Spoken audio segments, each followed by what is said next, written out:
Hi, and welcome to the Diamond Report for Sunday, April 9th, 2017. This is your host, Doug Diamond. I've got us looking at Earthquake 3D, the last 48 hours worth of earthquakes globally. And I probably should have mentioned this before. I just look at these earthquake feeds so often that I forget that other people don't necessarily know. As you see the quake rings around here, you'll notice some of them are a darker pink colored. Those are older quakes. The newer quakes are the lighter white toward beige colored quakes.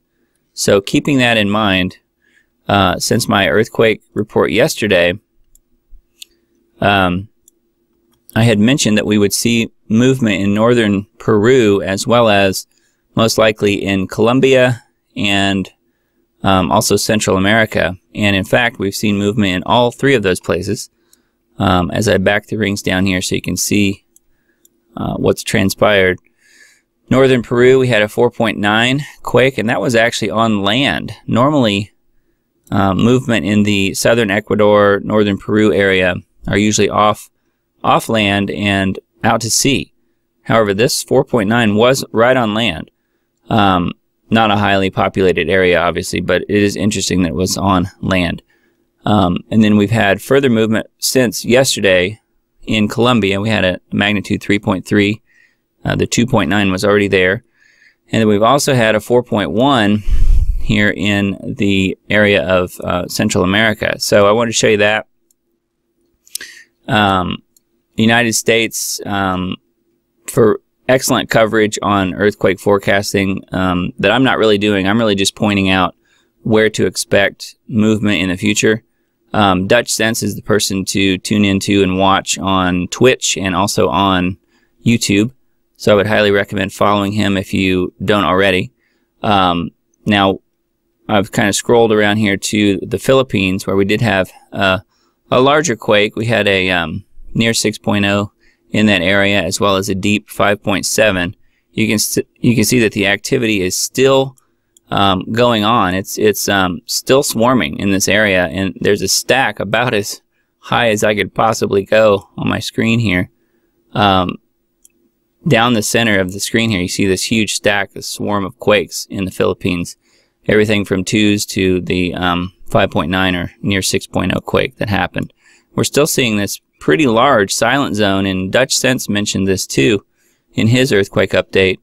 I've noticed it for a couple of days. A pretty good silent zone in this area of southern Indonesia, all the way up through Sumatra and Malaysia. See, we normally would see movement in this area right through here in this little U-shaped area of the globe. And then also we would see movement across China and Nepal and northern India, and we haven't seen any movement there. And the nearest quake is this one here in the Middle East that happened a few days ago now.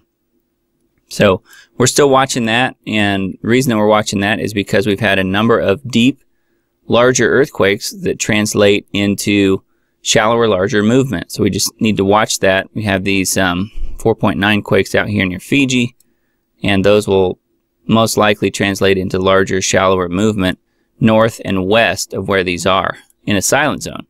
So looking at silent zones across here, we have some pretty big ones near the Solomon Islands and Papua New Guinea, across down through here where I mentioned southern Indonesia, Sumatra, and Malaysia, on up in here to India, northern India, and Nepal. So that's a pretty wide area. We're still watching for movement there. We have seen movement in and around Japan, like we're kind of expected to see. That's all normal movement, though. None of it's really out of the ordinary, I would say. So let's move on to the headlines. U.S. Navy strike group to move toward Korean Peninsula, says a U.S. official. That's from Reuters. We feel the increased presence is necessary, the official said, citing North Korea's worrisome behavior. BuzzFeed sues the FBI over Andrew Breitbart records request. This is on TheWrap.com. Complaint alleges that government agency gave inadequate response to a FOIA request. No surprise there. Twin church bombings in Egypt kill 37 and wound another 100. This is from the AP. Egypt has struggled to combat a wave of Islamic militancy. And from the Daily Mail, hero driver crashed into Swedish terrorist lorry or truck.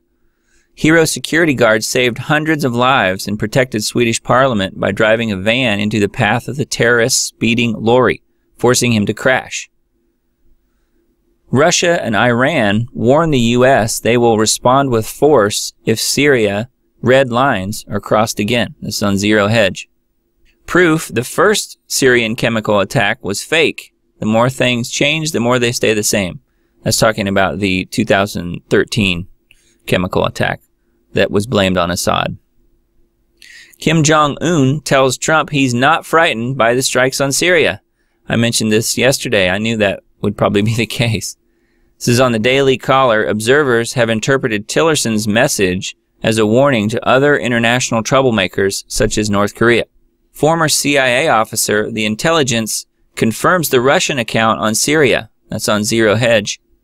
U.S. sends aircraft carrier towards North Korea in response to recent provocations. Over 37 killed in 2 Coptic Christian church bombings in Egypt. ISIS claims responsibility. Palm Sunday horror, Egypt hit by second church blast in one day. Suicide bomber kills 18. On Sputnik News, dirty geopolitical game. West-backed jihadis carried out the Syria chemical attack. Trump considering sanctions against Russia and Iran for supporting Syria. That's on Sputnik News as well. FBI offers $10,000 reward for fugitive gun thief who may be targeting Trump. That's on RT.com. Obama branded America a racist society in unpublished manuscript, claims biographer who says the revelation from his law school days could have scuppered his 2008 presidential bid.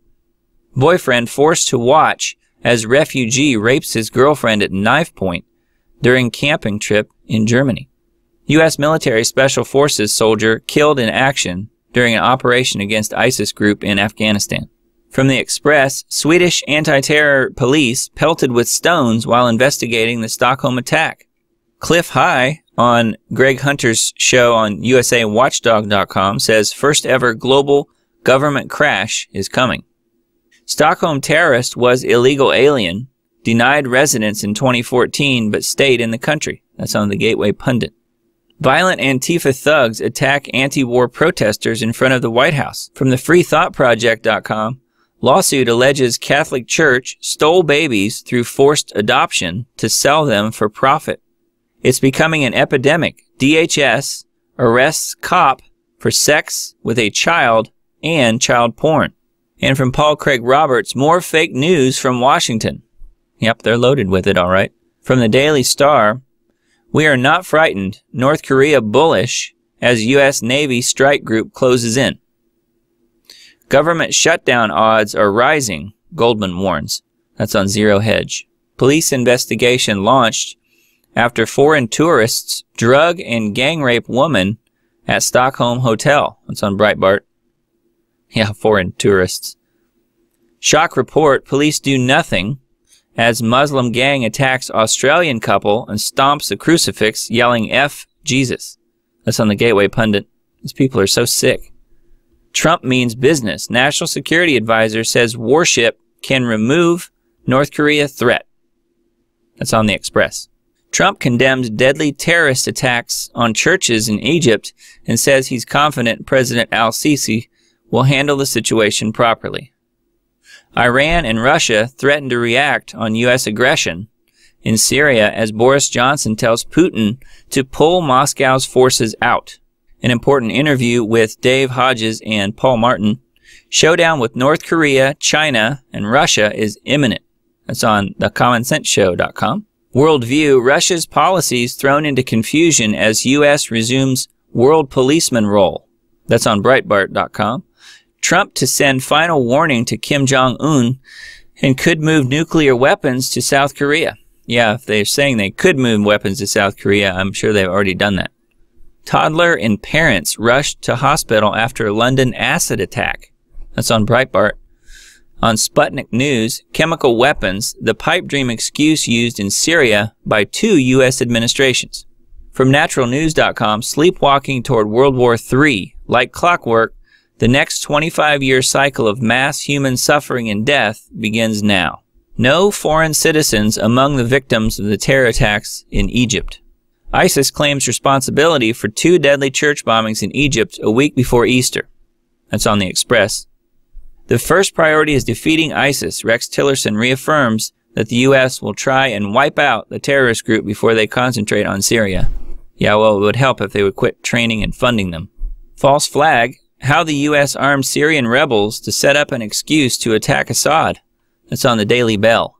On RT.com, Putin masterminds chemical attack to help Trump and other bizarre mainstream media conspiracy theories. Yeah, it's funny. They accuse everyone else of being conspiracy theorists, but they're the ones that are propagating the actual fake news and falsehoods. False flag. UN confirms Syrian rebels, not Assad, were using sarin. Bomb-like device found in Oslo city center as teenage asylum seeker 17 from Russia is arrested. Top U.S. Senator calls on Donald Trump to engage in direct negotiations with Kim Jong-un. That's on the Express. Montana Democrat governor allows Sharia law in state courts. That's from the Gateway Pundit. John McCain trashes Trump again on Sunday talk shows. U.S. needs more bombs, more war. I know, shocker there, right? Germany considers closing the border with Switzerland after migrant crossings soar. That's from Sputnik News. Law firm demands Air Force rescind punishment of Christian Air Force colonel. That's on freedomoutpost.com. From Breitbart.com, Trump seeks options for eliminating North Korea nuke threat. U.S. Admiral says Russian activity in the Mediterranean and other European seas is higher than at any time during the Cold War and warns NATO not to be split and distracted by Putin's schemes. SWE doctors, or Swedish Doctors for Human Rights, say that Syria's gassed babies video was a fraud. That's on EuropeDiplomatic.com. Strategic triangle. Trump charms Xi to try to break Moscow and Beijing partnership. That's on Sputnik News. Kim Jong-un blames loudmouth Trump for North Korean nuclear war program. That guy is seriously deranged. That story's on The Express. And from Dave Hodges of The Common Sense Show, wagging the dog Jared Kushner style. Some may ask why I wanted Kushner gone. Simple. His main business partner is George Soros. Need I say more? And along those lines, exposed George Soros's long and productive relationship with Jared Kushner includes new $250 million investment. The U.S. is planning to eliminate Kim Jong-un. A high-level Pentagon source says the U.S. is finalizing the plan to eliminate the North Korean dictator. That's on IsraelNationalNews.com. Red alert, escalation. U.S. media calls for war with Russia. The false flag attack has happened, and it is maneuvering us to World War III, much to the globalists' delight. That's an InfoWars story. Matt Bracken, Enemies Within. Surveillance of the political opposition, a crime bigger than Watergate by orders of magnitude. The enemies of our constitutional republic and our freedom exist within. And Steve says, we're already at civil war. This is a YouTube video, a near-death experience of a boy going to heaven who saw Jesus and was shown the future. Beautiful and terrifying at the same time. And note his description of the alien demon wars coming to Earth. It is remarkable. I watched this video earlier today. Would highly recommend it. On Fox News, expert says watch to see if Kim Jong-un goes into hiding after the Syria strike. I think we determined that's not going to happen. Signs come true. Oarfish washes ashore on Philippines 3 days before a series of earthquakes hit Luzon. Yeah, we noted in the earthquake forecast how many earthquakes were hitting the Philippines. Daily Mail is still the best coverage. Chilling moment live feed inside the Coptic church cuts off as it's bombed during a Palm Sunday service in Cairo, killing 26. From Yahoo, astronomers discover 3 new fast radio bursts. Is worship music Lucifer's next battleground? Steve says it has been for decades, in my opinion. Remember, God spoke the worlds into existence, and music can change mass and emotions. So true. I work in the music industry, and that's how it works. Employees in Europe getting implanted with microchips to help them open doors and operate office equipment. And it's becoming so popular that members of the Epicenter Cyborg Club hold regular parties for those with the tiny microchips embedded in their hands. That's on mintpressnews.com. Blunt reality. This is what you will face if you fail to prep accordingly. That's on survivaldan101.com. Tillerson says China agrees on action on North Korea as Navy strike group sails. Secretary of State says President Xi understands the situation has intensified Syria missile strike described by North as intolerable act of aggression. That's on theguardian.com. Very important read. New changes to the Deagel website suggest American apocalypse will happen in the next 7 years if this deep state insider is right. What does the deep state have planned to eliminate 262 million Americans in 7 years? Man bites Mississippi deputy and says the deputy tasted good. Steve says they need to check out this guy's acquaintances and asks why there's a $8,500 bail. That is interesting. Why is the state in our bedrooms and living rooms as well as our bank accounts? Obama's IRS gave Satan Club creator fast tax-exempt status. Conservative groups were stuck in bureaucratic red tape. Exposed. Illuminati Arch of Baal unveiled at an elite party. Steve says the word cannibal derives its meaning from the priests of Baal from the cannibalistic Canaanites. Hell's gates have opened and Babylon has risen. That's a YouTube video. From thebigwobble.org, gas leak creating a dead zone of unknown expanse and highly toxic to marine life, including beluga whales, has been bubbling away for 10 days in Alaska's Cook Inlet. Yeah, for more on hypoxic and anoxic zones being created primarily from methane being released from the ocean floor, I would definitely recommend going to geoengineeringwatch.org, and there's some articles there about that, as well as Dane Wigington mentions that in many of his presentations. U.S. nuclear target map. Do you live in a death zone? That's on the survivalistblog.net. From Reuters, Russia and Iran say they will respond with force if U.S. strikes Syria again. Joint Command Center issues statement that red lines have been crossed. In this eternal battle between good and evil, are we now witnessing the art of war played out at the highest and lowest levels? Lies and false flags are now routinely used to draw us into war and strip us of our liberties. That's from All News Pipeline. H.R. McMaster manipulating intelligence reports to Trump wants 150,000 ground soldiers in Syria. Trump chooses Christian anti-LGBT advocate to replace homosexual army secretary. That's on ecumenicalnews.com. Breaking, Secretary of State Tillerson is about to drop the hammer on Russia. That's on sarahpalin.com. Now upgrading humans will become the next billion-dollar industry. Steve says genetic Armageddon has arrived. So few people care or even understand. Suggest you all acquire my book Xenogenesis in order to be able to cope and understand. And from Skywatch TV, in the likeness of our choosing? In the new era of genetics, theologians seek justification to modify what God made in His image. Geopolitical expert, military leaders plan to trick Trump into a war. The chances are real that Donald Trump is going to plan a strike against North Korea. Okay, that's it for today's Diamond Report. Thanks so much for listening and watching. If you would, please like, share, and subscribe to my channel for further updates, and I'll see you tomorrow.